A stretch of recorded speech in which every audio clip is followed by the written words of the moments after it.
You hear stories about the Vatican, whispers of secret archives, ancient rituals, power struggles that span centuries. But few people ever speak of the silence that settles over St. Peter's Basilica after midnight, a silence so profound it feels like the very stones are holding their breath.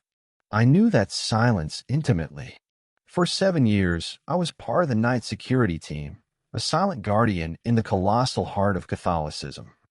My name is Alessandro, and for a long time, that silence was a comfort, a sacred trust. Until it wasn't. I'd always been a man of simple, unwavering faith. Growing up in Rome, the Basilica wasn't just a landmark. It was an extension of my soul, a tangible link to something eternal. My shift was usually from midnight to dawn, mostly monitoring security feeds, checking doors, ensuring the priceless art and sacred relics remained undisturbed. It was lonely work, but fulfilling. I often felt like a sentinel of history, standing guard over centuries of devotion. The year was 2013, and the air in Rome was thick with a strange tension, a mix of shock and anticipation. Pope Benedict XVI had just announced his resignation, an event unheard of in centuries. The world was watching, waiting for the smoke to rise from the Sistine Chapel, for a new beginning. For me, though, it felt like an ending, a disruption to the ancient rhythm of the Church. My faith, while strong, felt a subtle tremor. In those quiet pre-dawn hours, I often found myself drawn to the particular feed that showed the tomb of Pope John Paul II. His pontificate had been a cornerstone of my childhood, a beacon of strength and warmth. Watching his resting place, even through a grainy camera feed, offered a peculiar solace in those uncertain times. It was a fixed point in a world that felt suddenly adrift. That's when I first saw it.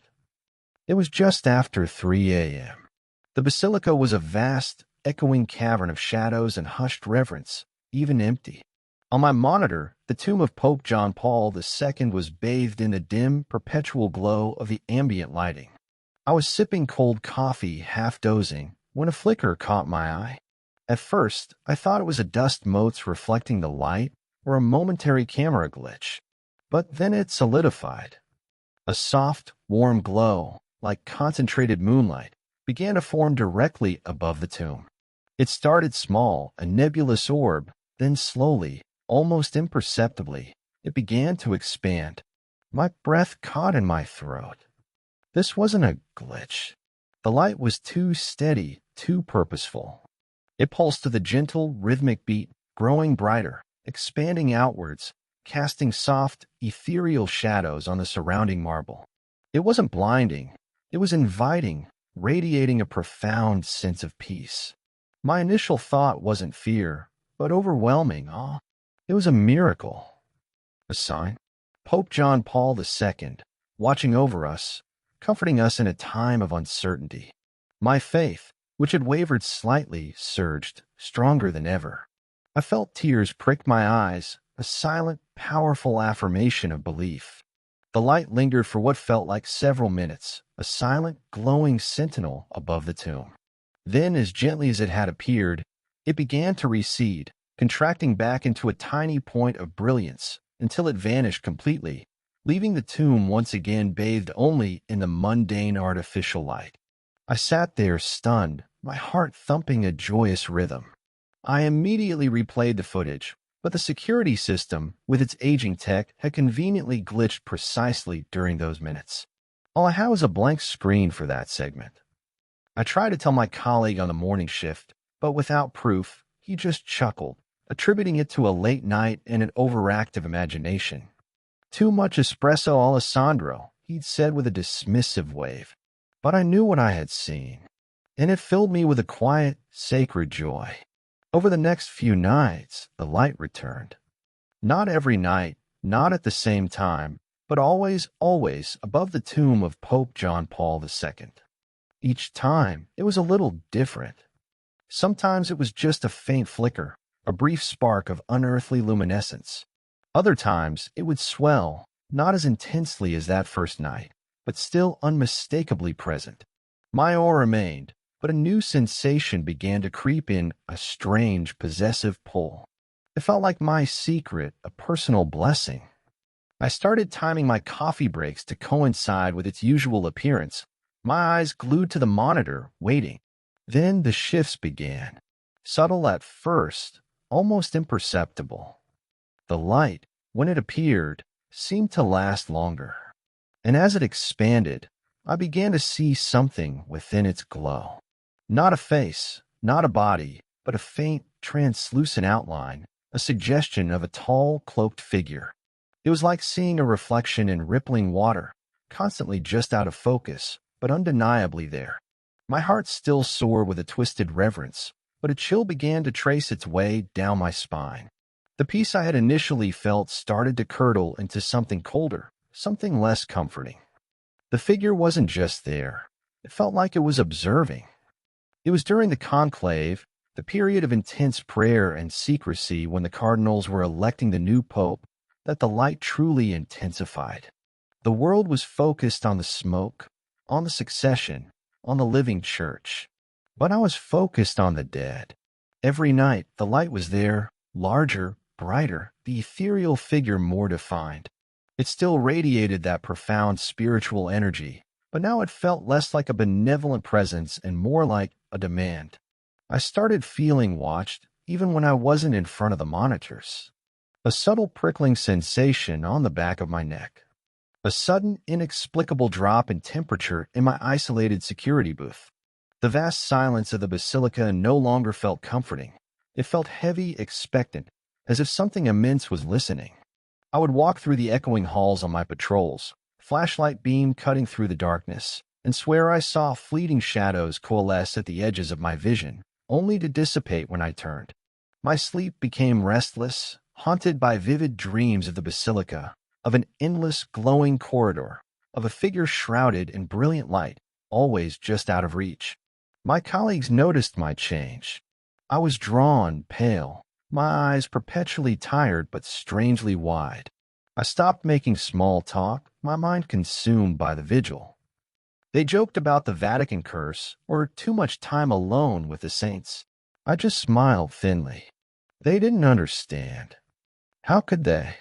They hadn't seen what I'd seen.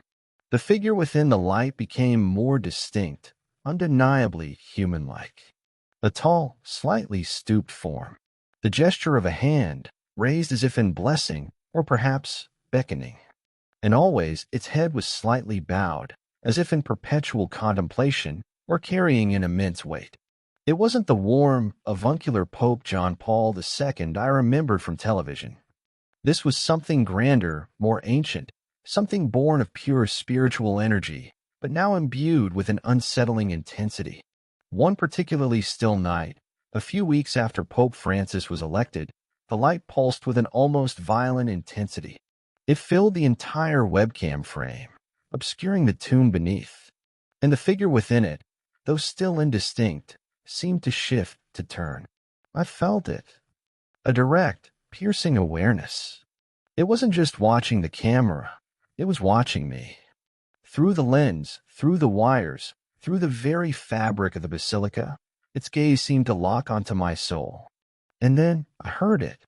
Not with my ears, not audibly in the booth, but directly in my mind, a clear, resonant voice, layered with countless echoes, sounding like 1,000 whispered prayers in a single booming pronouncement all at once. Watch, guard, continue. My church, my flock, vigilance, eternal. The words weren't a command, not exactly. They were a permeating presence, a knowing. It wasn't benevolent. It was demanding. It was the crushing weight of responsibility, the unending burden of a saint tethered to his earthly domain, unable to rest, forever vigilant. And it wanted me to share in that vigilance. My heart hammered against my ribs, a desperate drum against the overwhelming presence in my mind. The light pulsed, now with an almost feverish glow, and the figure within it seemed to swell, filling the entire scope of the view. I felt a powerful, almost physical pull, a magnetic force drawing me towards the Basilica itself, towards the tomb, towards the heart of that terrifying light. It wasn't just a sign of presence. It was a hungry presence, craving continuity, craving devotion, craving more. It wasn't just the spirit of Pope John Paul II. It was the embodiment of his tireless, all-consuming legacy, now manifesting as a force that wouldn't let go, that couldn't let go. I stumbled out of my chair, knocking over my coffee. The cold liquid splashed across the floor, a mundane shock that barely registered against the spiritual assault. I had to get away. But the voice in my head, the echoes of watch, guard, eternal, resonated with an unbearable insistence. I clawed at the door of the security booth, desperate to escape the confines of the monitors, but the very thought of leaving the Basilica, of abandoning my post, now felt like a terrifying betrayal. My mind was fragmenting. The lines between my reality and the chilling reality of the Basilica were blurring. I couldn't tell if the cold spots were real or imagined, if the whispers were truly in my head, or if the very air of St. Peter's was now imbued with this demanding, consuming presence. The sanctity I once felt had twisted into something monstrous, a divine obsession that sought to draw me in, to make me a permanent part of its eternal vigil. I don't work the night shifts in the security booth anymore. They transferred me, citing stress-related issues. They don't know how right they are. Now I work the day shifts, mingling with the tourists, guiding them through the vast halls, pointing out the beauty of the art.